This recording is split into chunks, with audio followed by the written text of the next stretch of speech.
Her name was Maya. She came through the back door behind Lily at 9:58, which meant Lily had arrived 2 minutes early specifically to ensure her friend was not walking in alone, which was the kind of thing Lily did without announcing that she was doing it. The quiet logistics of a child who understood that unfamiliar rooms required a guide. Maya was 9 years old, small, dark-eyed, carrying a backpack that was the same size as Lily's, but wearing it correctly on her back, with the straps adjusted with the precision of a child whose mother had set them that morning. She stopped just inside the door and looked at the kitchen, the way children look at rooms they've been told about, checking the description against the reality, making sure the information she'd received was accurate. She looked at the fake succulent. She looked at the cactus. She looked at Beau, who had raised his head from his position on the floor and was conducting his own assessment of the new arrival. She said, "That's the dog." Lily said, "That's Beau." Maya said, "Lily said he has a real tail." I told her he did.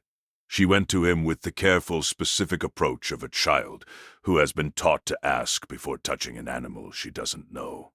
She stopped a few feet away and looked at him, and he looked at her, and his tail began its steady, unhurried movement.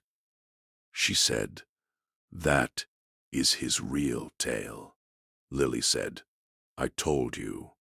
Maya sat down on the floor beside Beau and put her hand out for him to smell. He did. Then he put his head under her hand in the specific, voluntary gesture of a dog who has decided to accept someone. She said, "My grandmother had a cat.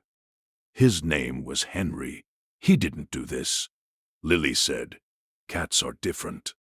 Maya said, "Henry didn't like people very much. He only liked my grandmother. When she died, he went and sat in her room for 3 days and didn't come out." She said it with the flat, unguarded quality of a child reporting a fact, not performing grief, not managing the saying of it, just putting the information into the room because it was relevant and true. I looked at Lily. Lily looked back at me with the expression of someone who had briefed me inadequately and was aware of it. I had expected a child who needed to be eased into the conversation. What walked through my door was a child who had been sitting with loss for 14 months and had been waiting for a room where she could say it directly. I told her that Henry sounded like a cat who knew what he had. She said, "That's what my mom says. She says Henry loved Grandma the best he could, which was just being in the room with her." She scratched behind Beau's ear, with the easy confidence of someone who has been given permission by the dog itself. "Is that enough? Just being in the room?" I told her I thought it was one of the most important things available. She considered this. She said, "Okay." She settled in. The morning before everyone arrived, and what Carol brought. Norma arrived at 10:06 with what she described as a very specific contribution. A tin of butter cookies from a Danish bakery 3 towns over that she had read about in a newsletter she received from an organization she could not name, because she had subscribed to so many newsletters that the origins had become untraceable. She set the tin on the table. She looked at Maya on the floor with Beau. She looked at Lily. She said, "You brought someone." Lily said, "I said I was going to." Norma said, "I know. I brought extra cookies." She said it with the specific, practical satisfaction of a woman who had anticipated correctly and had acted on the anticipation. She sat down and looked at the 2 children on the floor, and then at me, and then back at the children, with an expression that I had learned to recognize as Norma recalibrating, taking in new information, and adjusting her operating parameters accordingly. She said to Maya, "I'm Norma. I live next door. I've been coming here on Tuesdays for 3 years. What's your name?" "Maya," Norma said. "Are you Lily's friend from school?" Maya said, "Yes. She told me about this place." Norma said, "What did she tell you?" She said, "There's a doctor who answers questions honestly, and a neighbor who says true things loudly, and a grandmother who makes cookies, and a mother who is getting better at things, and a dog who knows the difference between real and polite." Norma stared at her. She looked at Lily. Lily said, "I gave her the full description." Norma said, "That is an accurate description." She paused. "The part about me saying true things loudly is accurate. I want to be clear that I consider that a feature, not a flaw." Maya said, "My grandmother said the same thing about herself." Norma looked at her with the specific attention she reserved for moments when someone had said something that required her full focus. She said, "Did she?" Maya said, "She was very loud. She said what she thought. She used to embarrass my mom at restaurants. A beat. I miss it. The embarrassing." Norma said, "The embarrassing is how you know they're fully there." Maya looked at her. She said, "Yes, exactly." She went back to Beau. Norma looked at me. She said quietly, "This child has been waiting for this room for a year." I told her I thought she was right. Carol and Sarah arrived together at 10:15. Carol came in with the cookies, fully Richard perfect, made now with the confidence of a woman who has received confirmation that the recipe lives in her hands as much as on the card, and stopped when she saw Maya. She said, "You must be Maya." Maya said, "You must be the grandmother." Carol said, "I am a grandmother, yes." Maya said, "Lily said you have the best cookies." Carol set the tin on the table beside Norma's. She said, "Then you should have one." Maya came to the table for a cookie and went back to the floor. But she was angled differently now, her body oriented slightly toward the table, toward the conversation, the way children position themselves when they want to be part of something but haven't yet fully committed to sitting in it. She was listening. She was deciding. The question that opened everything. It happened about 20 minutes into the morning. The adults had been talking, the easy-ranging conversation of people who have built a rhythm over weeks, the kind of conversation that moves through several things without forcing any of them. Carol had mentioned that she and Sarah had been going through more of Richard's things, not urgently, not as a project, but in the slow, organic way that felt right. Sarah had mentioned that her other daughter, the 11-year-old, who had not yet come to Tuesday, had started asking questions about Richard that were more specific than before. The shift from "why isn't Grandpa here" to "who was Grandpa?" The particular development of grief in a child who is old enough now to want the person rather than just the presence. Maya had been listening to all of it from the floor. She came to the table. She sat down, not at the edge, in a chair, properly, the way Lily sat when the conversation had reached the part that required full, upright presence.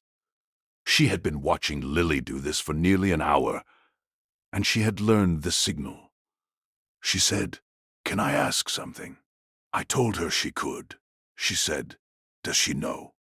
I asked who she meant. She said, "My grandmother." "Does she know that I still think about her, that I talk to her?" She looked at the table. "Lily told me about what you said, about talking to the people who are gone, and I started doing it. I talk to my grandmother every night. I tell her about school, and about Henry, and about things I think she'd want to know." She looked up, but I don't know if she knows, and it's been bothering me for a long time, and I didn't have anyone to ask, because the people I usually ask either say yes, definitely she knows, or no, that's not how it works, and both answers feel wrong because nobody actually knows. She said it with the composed precision of a child who has been sitting with a question for a long time and has identified exactly what made the available answers insufficient. The table was still. Lily was watching her friend. Norma was watching me. I said, "You're right that nobody knows for certain." She said, "I know. That's why I'm asking you instead of them." Because Lily said, "You say the honest thing, even when the honest thing is that you don't know." I told her Lily had been accurate about that. She said, "So what do you actually think? Not what you know, what you think." And this was the question that I had been sitting with all week, in the way that the best questions from this table continued to work in me after Tuesday was over. Because Maya was asking something that my entire medical career had trained me to hold in a specific professional register: the appropriate acknowledgement of uncertainty, the careful management of claims that could not be verified.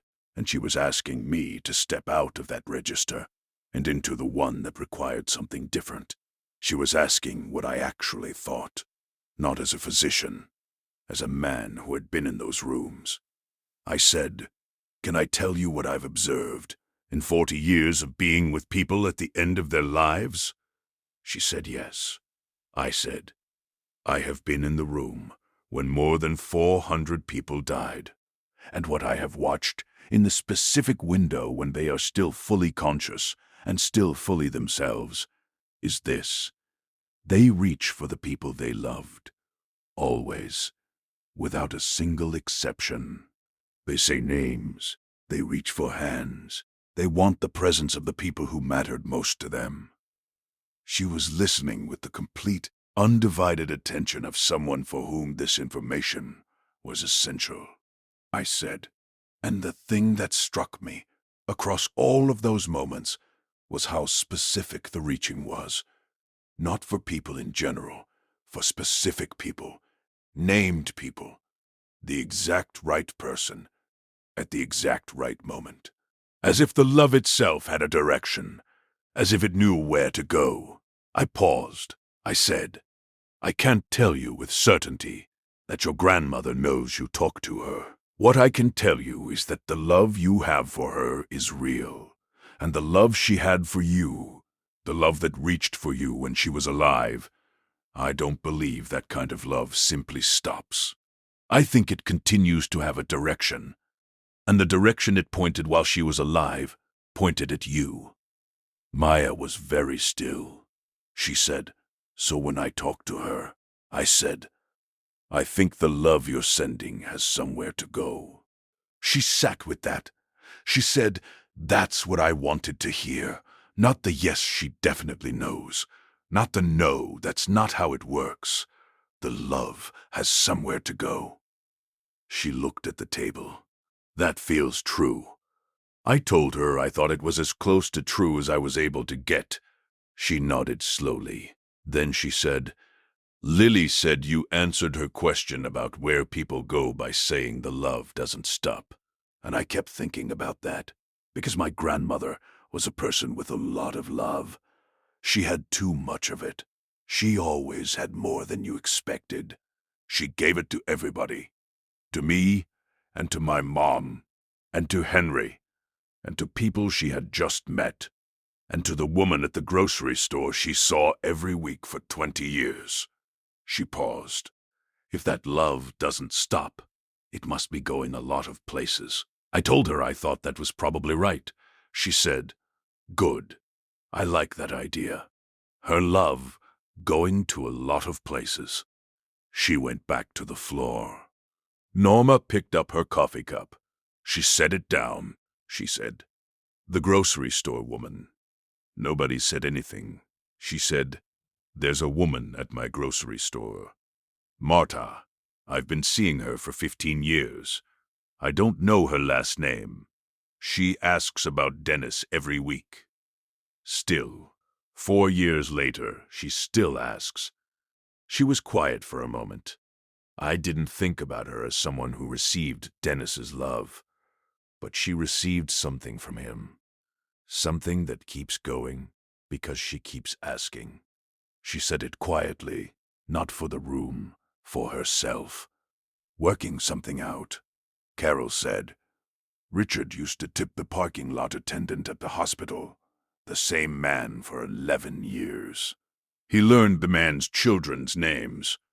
When Richard died, I called the hospital to handle some paperwork, and the attendant stopped me in the parking lot and told me he was sorry. He said, "Your husband made this job worth doing." She paused. She said, "I'd never heard that story. Richard never mentioned it." Sarah said, "He wouldn't have." Carol said, "No, that wasn't why he did it. What Maya told us about her grandmother, and what it revealed." About an hour into the morning, Maya came to the table and sat properly and said, "Can I tell you about my grandmother?" Nobody moved. Nobody said yes in a way that would interrupt the beginning of it. The table simply became the receiving kind, the attentive, open quality that the best version of this table found when someone needed to say something and the conditions were right. Maya said, her name was Gloria. She was 67 years old. She was born in Puerto Rico, and she came here when she was 19, and she thought it was going to be temporary, and then it wasn't. She always said she stayed for my grandfather, and then she stayed for my mother, and then she stayed for me. She paused. She said I was the best reason she had ever stayed anywhere. She said it with the specific pride of a child who received a compliment large enough to carry for years. She said she was loud. That's the first thing everyone always said about her. But the loudness it wasn't aggressive. It was more like she wanted to make sure everyone knew she was glad to be in the same room as them. Like she was announcing it. Announcing, "I am glad you're here." She looked at the table. She said, "She died of a heart attack last November. She was at home. She was alone. My grandfather found her when he came home from the store." A pause. "He bought her the wrong yogurt. She always said he bought the wrong yogurt. He went back to get the right one, and when he came back, she was gone." The kitchen was very quiet.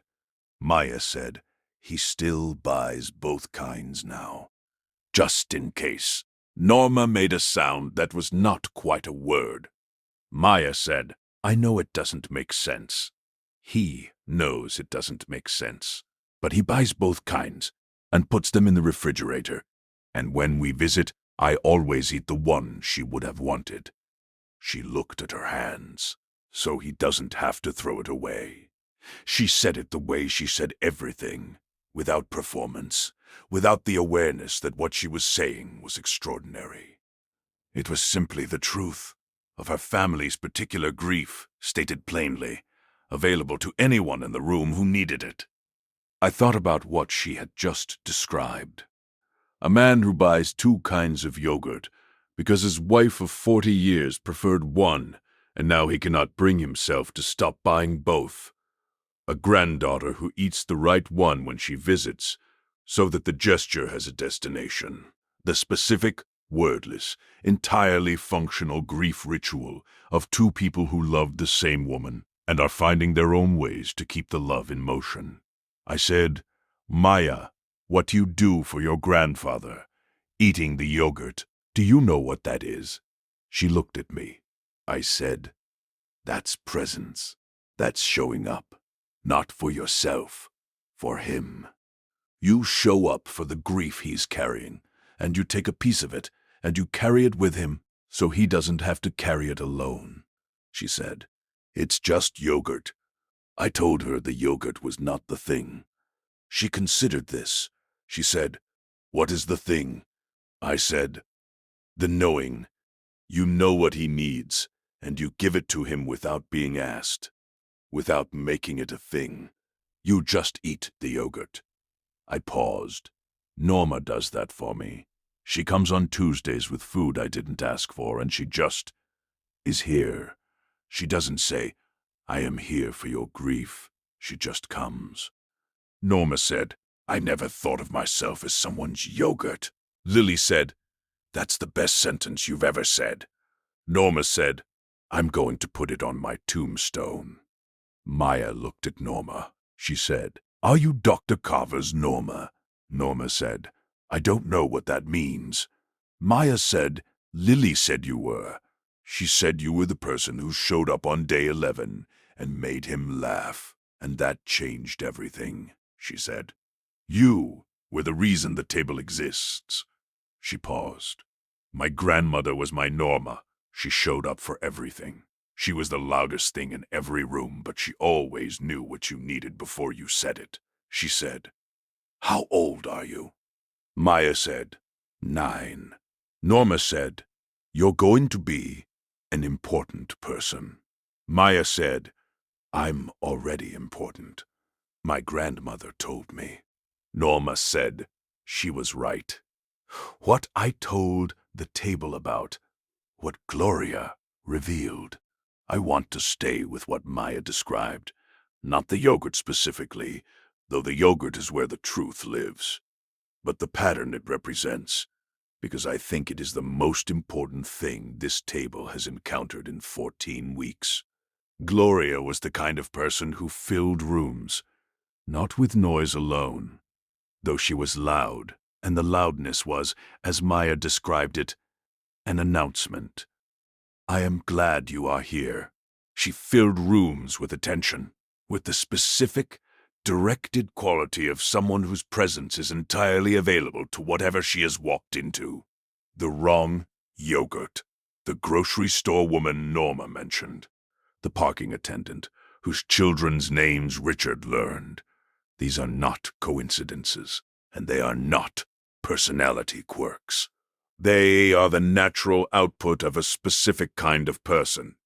A person for whom other people are the most important content of any room. Most of us are not that kind of person by nature. Most of us are somewhere else to some degree. Thinking about what comes next, processing what just happened, managing the interior landscape of a life that demands considerable attention just to maintain. We are present adjacent. We are in the room, and also partially not in it. The Glorias of the world are fully in the room, and what that costs them. The full presence, the constant directing of attention outward rather than inward, the announcing of gladness at every door, is not something they experience as cost. It is simply how they exist. It is the natural expression of a person, for whom love is the primary language, and other people are the text. What Gloria's death reveals, what Maya's grandfather's yogurt ritual reveals, what Henry the cat in the room for 3 days reveals, is what that kind of presence leaves behind.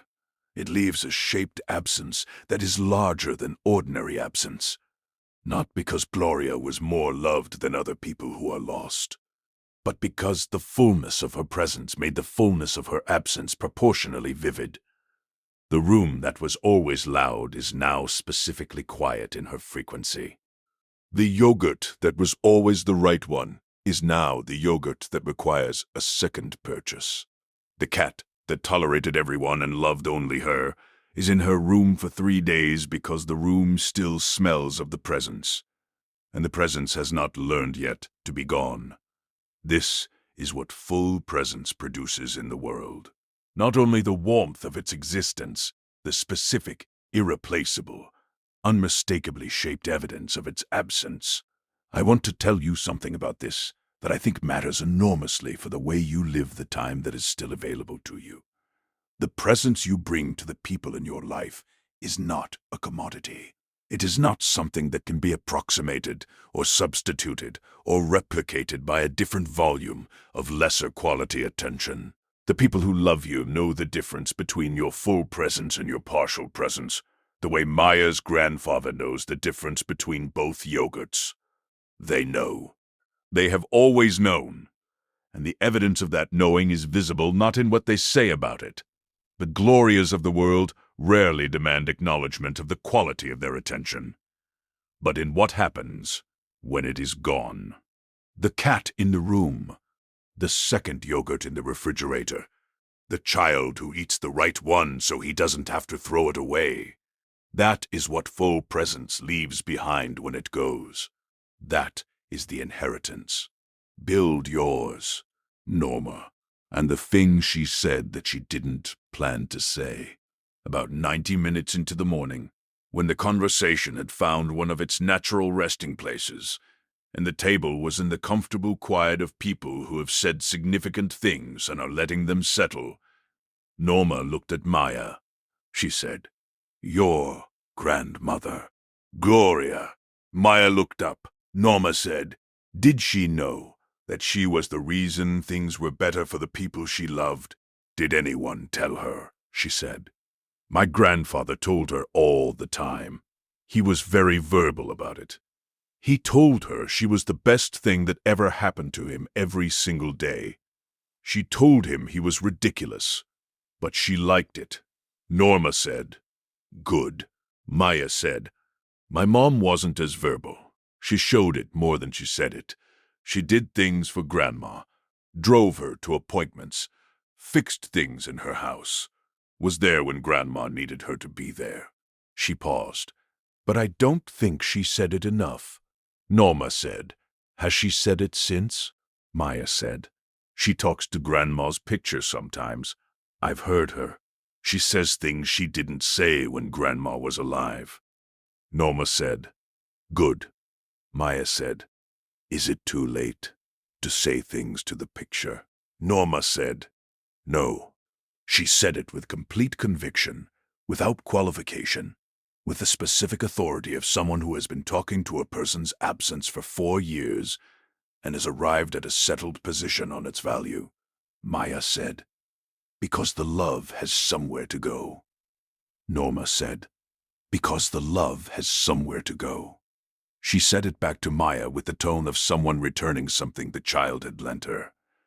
They looked at each other. Lily, who had been watching this exchange with the specific satisfaction of someone who set something in motion and is watching it work, picked up a cookie and said nothing. Norma said, "I want to tell you something, Maya, about your grandmother." Maya waited. Norma said, "I didn't know her. I'll never know her. But from what you've described, the loudness that wasn't aggression, the announcing 'I'm glad you're here,' the wrong yogurt still in the refrigerator. From all of that, I can tell you with confidence that she was the kind of person the world does not make enough of."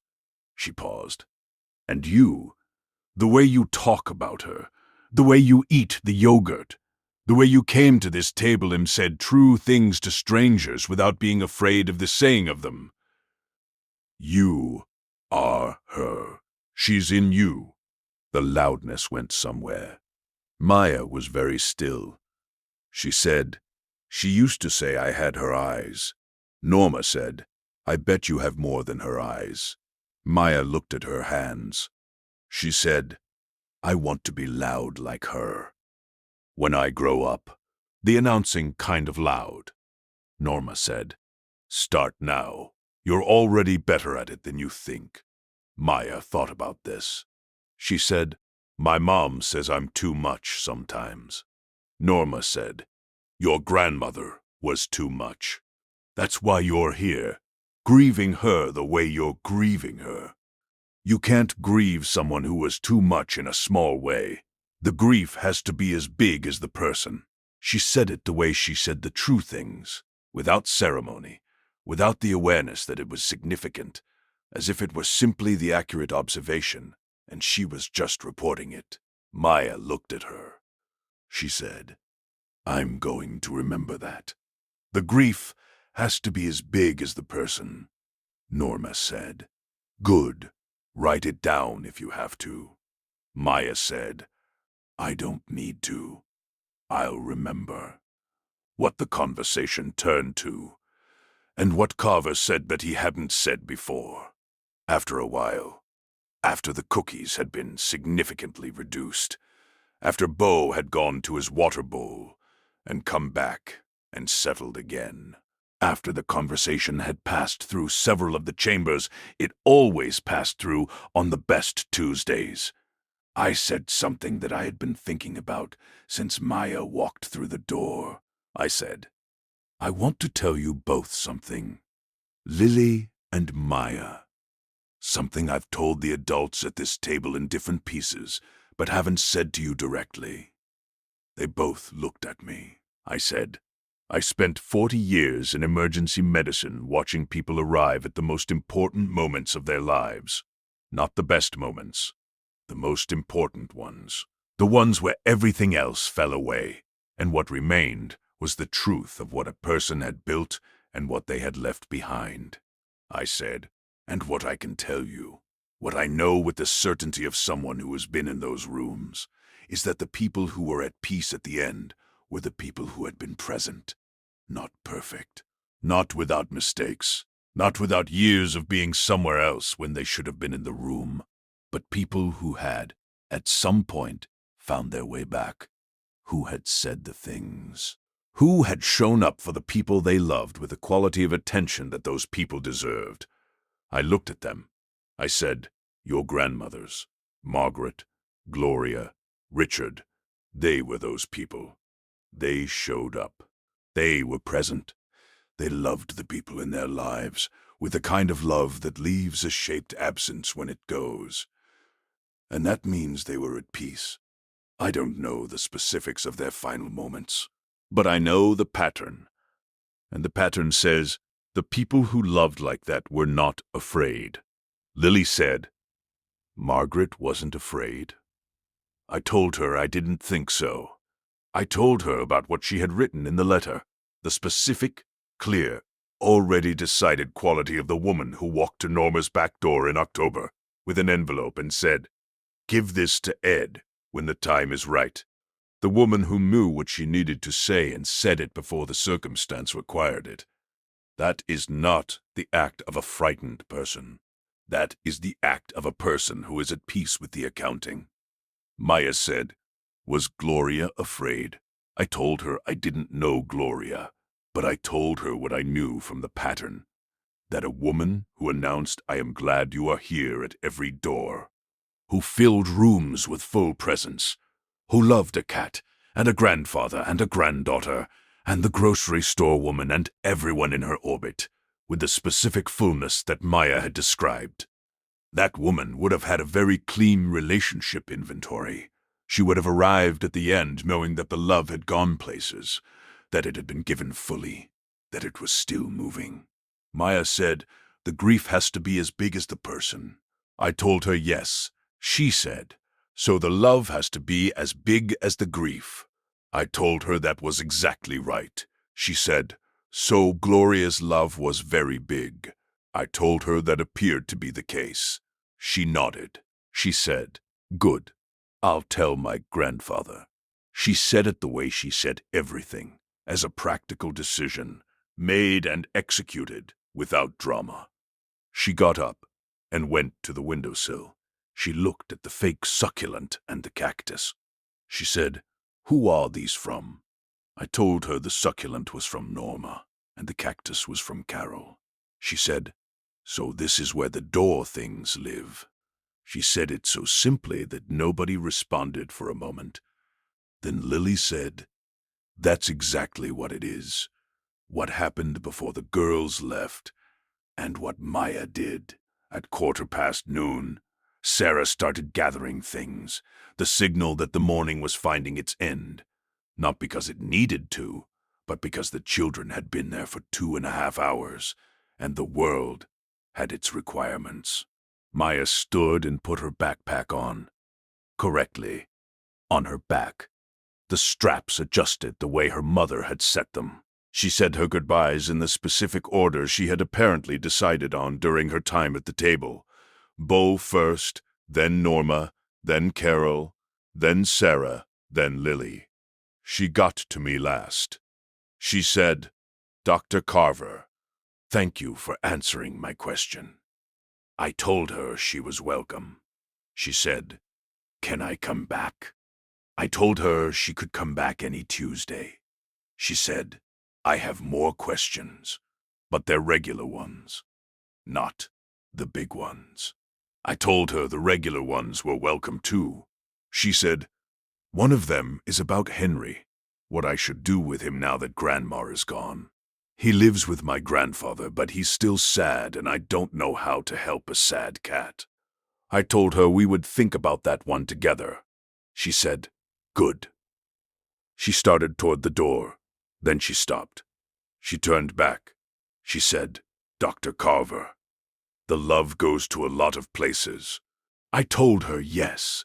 She said, "I think some of it came here today. From Gloria."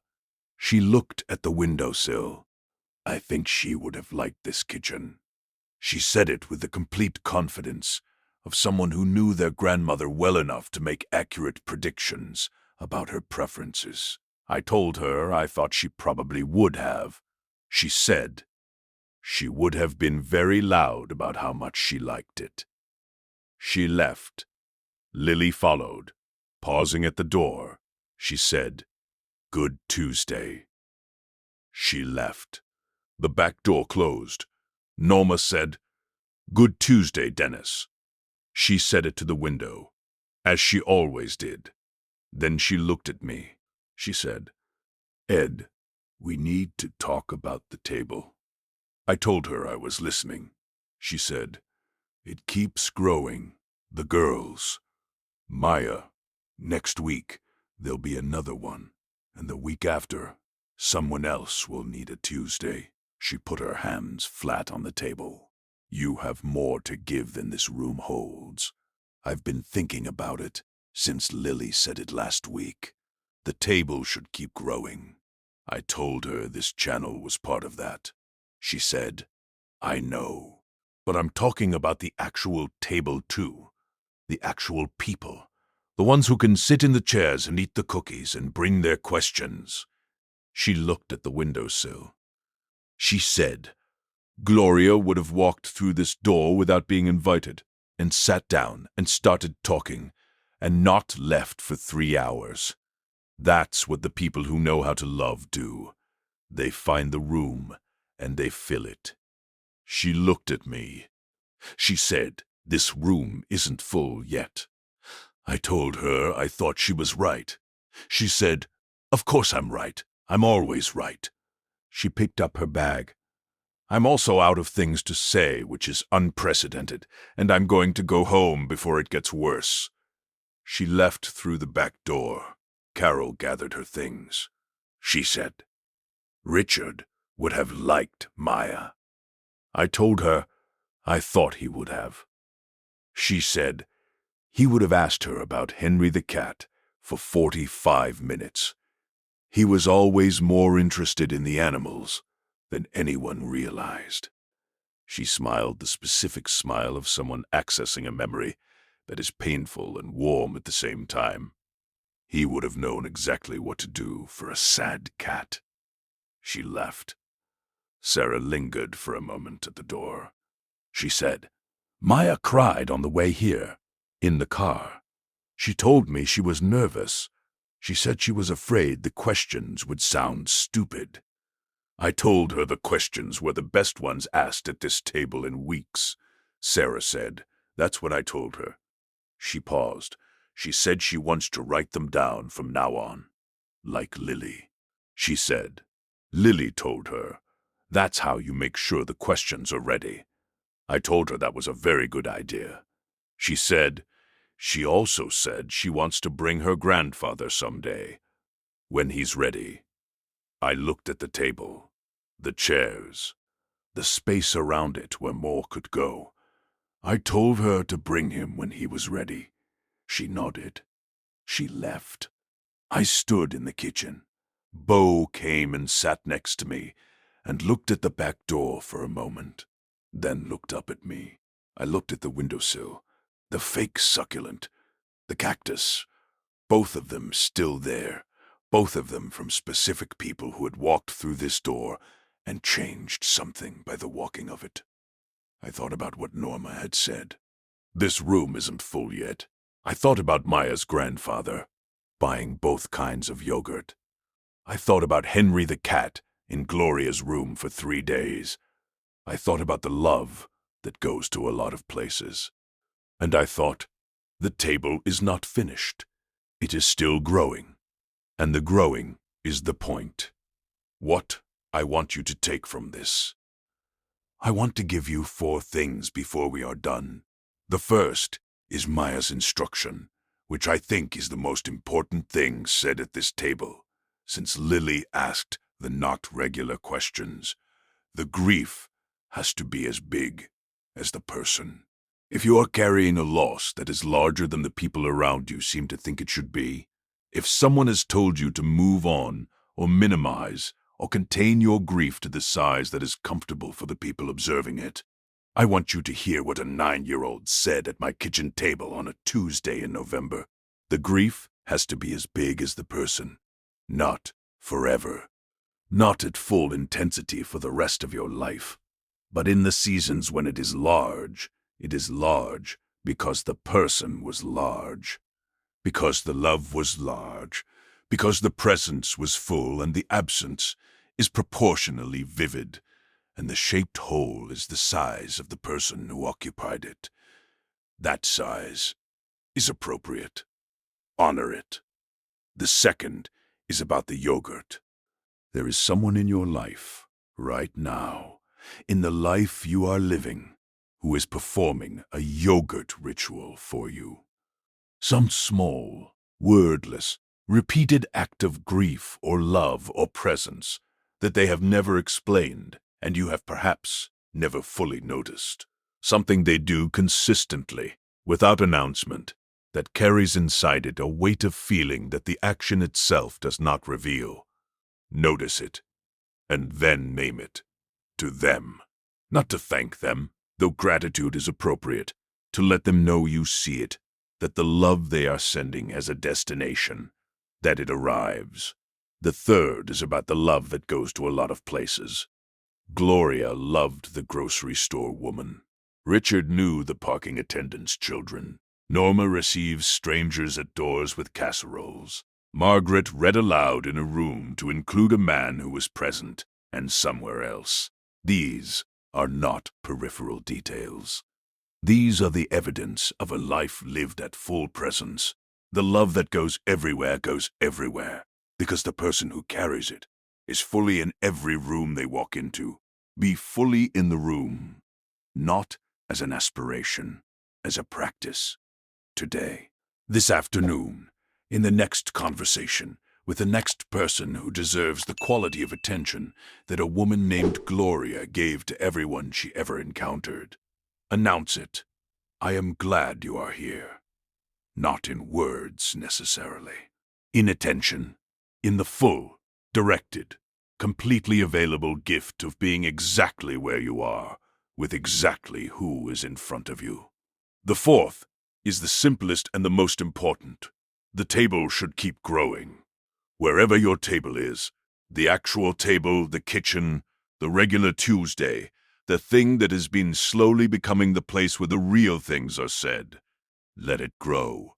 Let the next person in.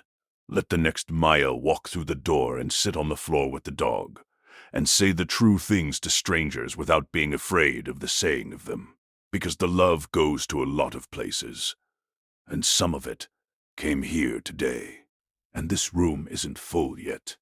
In the comments, I want to hear about your yogurt ritual, the small wordless thing you do for someone who is gone, or the small wordless thing someone does for you that carries more than the action suggests. Name it. Let the love have a destination. And next week, Maya said she wants to bring her grandfather when he's ready. She said she'll ask him this week. She said she thinks he's almost ready because he's been buying both yogurts for 14 months, and she thinks he needs somewhere to put them that isn't a refrigerator. I told her I thought she might be right. I told her the table would be ready when he was. My name is Dr. Edward Carver. I'll see you then.